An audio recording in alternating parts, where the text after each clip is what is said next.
मुंबई में टूटा कोरोना का कहर, 24 घंटे में 20,000 से ज्यादा मामले। महाराष्ट्र में 24 घंटे में आए 36,265 नए केस, 13 मरीजों ने तोड़ा दम। मुंबई के धारावी में 24 घंटे में कोरोना के 107 मामले दर्ज हुए, पहली बार धारावी से एक दिन में आए इतने ज्यादा मामले। कल्याण डोंबिवली में तेजी से बढ़ी है मरीजों की संख्या, 24 घंटे में करीब 1250 केस, 1 जनवरी को आए थे 150 मामले। नवी मुंबई में भी तेजी से बढ़ रहे हैं मामले, 24 घंटे में आए हैं 2151 केसेस। पुणे में कोरोना के मामलों में उछाल, आज दर्ज हुए हैं करीब 2300 केस, 4 मरीजों की मौत। पुणे में कोरोना के एक्टिव केस 7,500 से ऊपर, 106 पड़ रही है ऑक्सीजन सपोर्ट की जरूरत। गोवा में आज कोरोना के 971 मामले सामने आए, पॉजिटिविटी रेट हुआ है 20% के पार। महाराष्ट्र में आज मिले हैं ओमिक्रॉन के 97 केसेस, महाराष्ट्र में अब तक मिल चुके हैं 876 नए मामले। गुजरात में भी बढ़ रहे हैं केसेस, पिछले 24 घंटे में आए हैं 3350 नए मामले, राज्य में आज ओमिक्रॉन के 50 केस। संजय राउत ने ट्वीट करके कहा, पीएम मोदी की सुरक्षा में हुई चूक गंभीर मामला है, सीएम उद्धव ठाकरे चाहते हैं इसकी होनी चाहिए जांच, चूक के चलते 2 बार पीएम खो चुके हैं, 2 बार देश खो चुका है पीएम की सुरक्षा में चूक को लेकर एनसीपी ने न्यायिक जांच की बात कही है। नवाब मलिक बोले, ये जानना जरूरी है कि गलती सेंट्रल एजेंसियों की थी या पंजाब सरकार की। पीएम की सुरक्षा को लेकर बीजेपी कार्यकर्ताओं ने किया मुंबई में कांग्रेस दफ्तर के सामने प्रदर्शन। महाराष्ट्र के चंद्रपुर में मछली के जाल में फंसा भारी भरकम अजगर, बाद में जंगल में छोड़ा गया। ठाणे के कलाकार ने दी है समाजसेवी सिनुताई सपकाल के निधन पर श्रद्धांजलि। नागपुर में समलैंगिक शादी, 2 महिलाओं ने एक दूसरे को चुना है जीवन साथी। अकोला में किसानों के लिए कपास बना सफेद सोना 10,350 रुपए प्रति क्विंटल के दाम पर बिका। इस साल कम किसानों ने बोई थी कपास तो कम हुआ था उत्पादन, कपास के दाम 10,000 रुपए प्रति क्विंटल तक जाने की उम्मीद। सूरत में जहरीली गैस की चपेट में आने से 6 लोगों की मौत हुई है, 25 से ज्यादा बीमार। प्रिंटिंग मिल के कर्मचारियों की दम घुटने से मौत हुई, मिल के पास जहरीली गैस लीक हुई।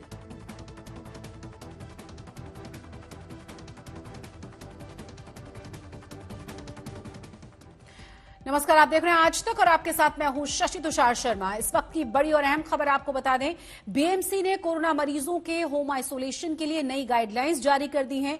पहले उनके बारे में जान लेते हैं कि गाइडलाइंस क्या हैं। आपको बता दें कि मेडिकल ऑफिसर जिन्हें हल्के लक्षण वाले सिम्टम्स हैं या माना जाए कि उनको सिम्टम्स बहुत कम है, वो आइसोलेशन में रहेंगे और ऐसे मरीजों के घर में आइसोलेशन की सुविधा होनी चाहिए और उनके परिवार को क्वारंटीन होना चाहिए, वरना उन्हें बीएमसी के कोविड केयर सेंटर में शिफ्ट कर दिया जाएगा।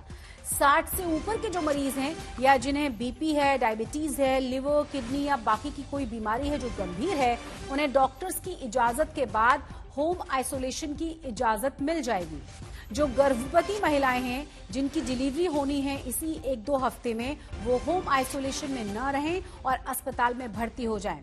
तो ये तमाम गाइडलाइंस बीएमसी की तरफ से आज जारी कर दी गई हैं। आपको बता दें कि लगातार कोरोना के केसेस महाराष्ट्र में बढ़ रहे हैं और उसे देखते हुए सरकार तमाम एहतियातन कदम उठा रही है।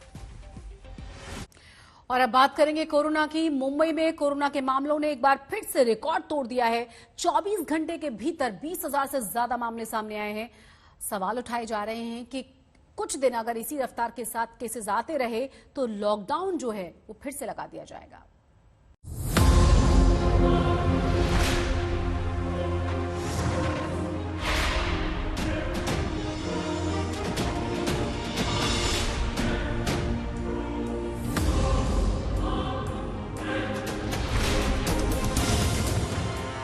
महाराष्ट्र में खासतौर से मुंबई में जिस रफ्तार से केस बढ़ रहे हैं उससे स्थिति गंभीर होती दिख रही है। राज्य में काफी प्रतिबंध लगे हुए हैं, पर जिस रफ्तार से केस बढ़ रहे हैं ये प्रतिबंध नाकाफी नजर आ रहे हैं। गुरुवार को महाराष्ट्र में 36,265 केस आए, जबकि मुंबई में 20,181 मामले आए। 4 लोगों की मौत हुई। मुंबई में अब 16% बेड भर गए हैं और 500 से ज्यादा बिल्डिंग सील हैं। गुरुवार को धारावी का आंकड़ा भी चौंकाने वाला आया। धारावी में 24 घंटे में कोरोना के 107 केस दर्ज हुए हैं, जो अब तक का सबसे बड़ा आंकड़ा है। पहली और दूसरी लहर में कभी भी एक दिन में इतने ज्यादा केस नहीं आए। गुरुवार को एनसीपी मुखिया शरद पवार ने कोरोना के हालात पर स्वास्थ्य मंत्री राजेश टोपे और कुछ अधिकारियों के साथ मीटिंग की। स्वास्थ्य मंत्री के मुताबिक राज्य में मरीजों की संख्या के हिसाब से अस्पतालों में भर्तियां कम है, इसलिए फिलहाल लॉकडाउन की जरूरत नहीं लग रही, पर संक्रमण रोकने के लिए कुछ नए प्रतिबंध जरूर लगाए जा सकते हैं। जो रेस्ट्रिक्शंस आज है उसमें क्या बढ़ोतरी करना चाहिए, जैसा नॉन एसेंशियल एक्टिविटीज को कुछ हद तक रोकना चाहिए, ऐसा भी एक जो एक मत दिया गया है उसके ऊपर भी एक सोचने का काम निश्चित तौर पर होगा और माननीय मुख्यमंत्री जी से सलाह मसलत करके या निश्चित तौर पर जो भी उनसे चर्चा करके आने वाले दिनों में माननीय मुख्यमंत्री जी निर्णय लेंगे। पिछले 24 घंटे में मुंबई में 71 पुलिस वाले कोरोना संक्रमित पाए गए हैं। इस तरह मुंबई में संक्रमित पुलिसकर्मियों की संख्या 265 हो गई है। सरकार का कहना है कि उसने पुलिस फोर्स के लिए समुचित मेडिकल व्यवस्था की है। साथ ही 55 साल से ऊपर के पुलिस कर्मियों को वर्क फ्रॉम होम करने के लिए कहा गया है। सूत्रों के मुताबिक अब तक मुंबई पुलिस के करीब 9,500 जवान संक्रमण का शिकार हो चुके हैं। पिछले कुछ दिनों में देखें तो मुंबई में 28 दिसंबर को कोरोना के 1377 नए मामले आए थे। 29 दिसंबर को 2510 नए केस आए, 30 दिसंबर को 3671 केस आए, 31 दिसंबर को 5681 केस आए, 1 जनवरी को ये आंकड़ा 6347 हो गया, 3 जनवरी को सीधे 8063 केस आए और 4 जनवरी को 10,860 नए केस आए और इसके 2 दिन बाद 6 जनवरी को यानी आज 20,181 नए केस आए हैं। जिस रफ्तार से केस बढ़ रहे हैं उसके पीछे वजह ओमिक्रॉन हो सकती है। महाराष्ट्र में अब तक ओमिक्रॉन के 876 मरीज मिल चुके हैं। गुरुवार को ओमिक्रॉन के 79 नए केस आए, जिसमें 57 अकेले मुंबई से हैं। बढ़ते मामलों को देखते हुए सरकार बेड, आईसीयू, वेंटिलेटर की उपलब्धता पर नजर बनाए हुए है और कह रही है कि अभी बेड की कमी नहीं है।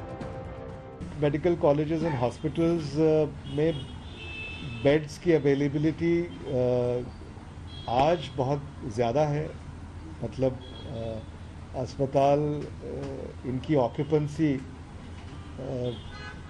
15 से 25% से ऊपर नहीं है।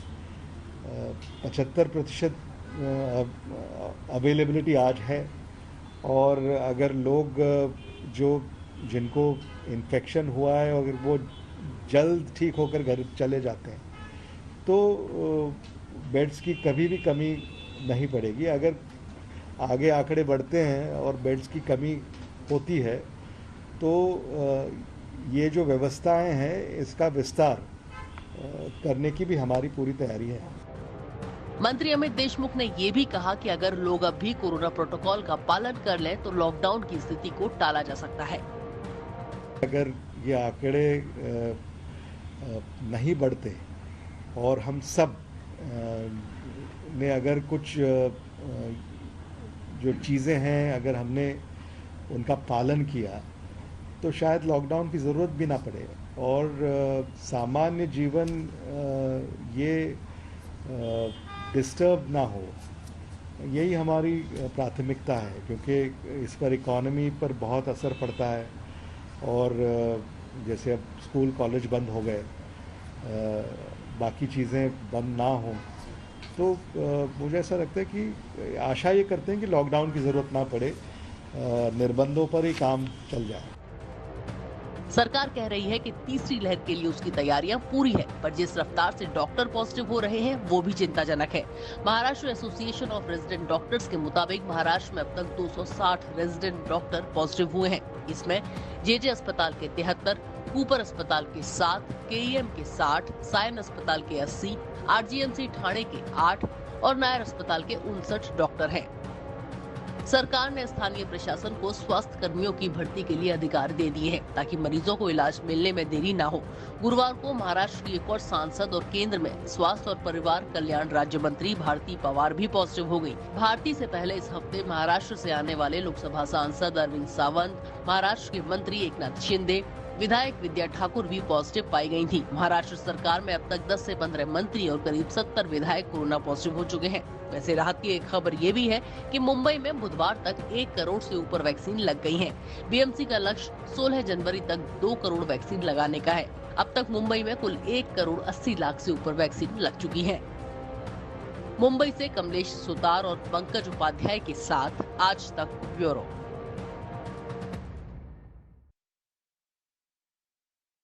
सीएम उद्धव ठाकरे की पत्नी रश्मि ठाकरे को लेकर विवादित ट्वीट करने वाले महाराष्ट्र बीजेपी के सोशल मीडिया प्रभारी जितेन गजारिया से आज मुंबई साइबर पुलिस ने 1 घंटे तक पूछताछ की है। गजारिया के वकील के मुताबिक उनके खिलाफ कोई एफआईआर है ही नहीं। पुलिस ने उनका बयान दर्ज कर लिया है। तक पहुंचे ये अच्छी बात नहीं है।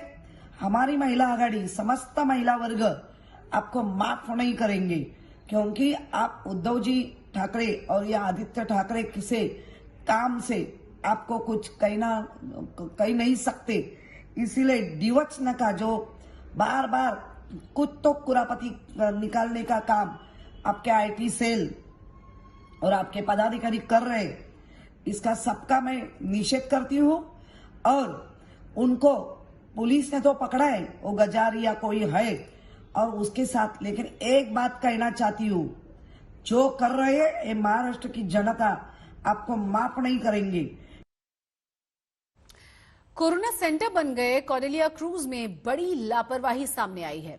क्रूज पर जिन यात्रियों की रिपोर्ट नेगेटिव आई, उनको आधी रात के आसपास बीएमसी ने बसों में भरकर रेलवे स्टेशन के पास छोड़ दिया। सभी लोग खुद ही अपने अपने घर और होटल जाने के लिए इंतजाम करते हुए नजर आए।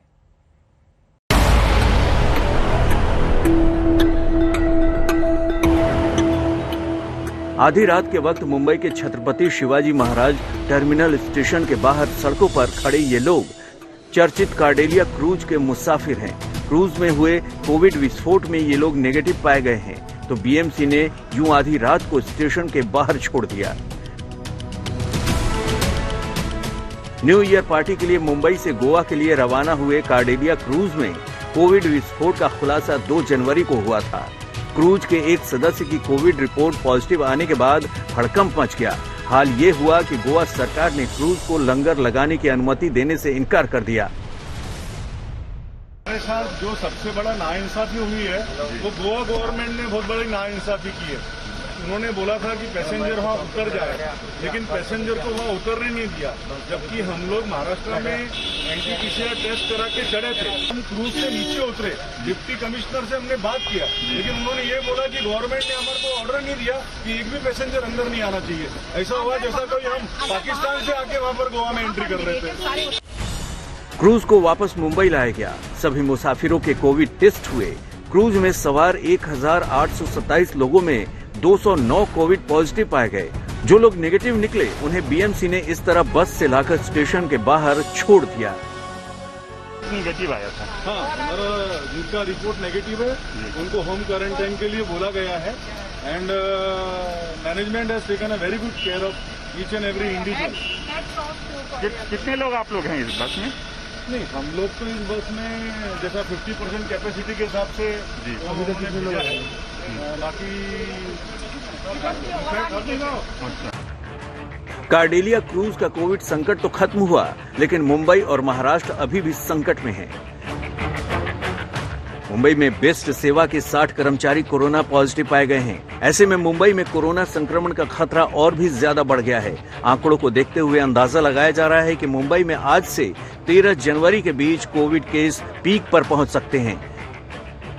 विद्या के साथ सौरभ वक्तानिया, मुंबई आज तक।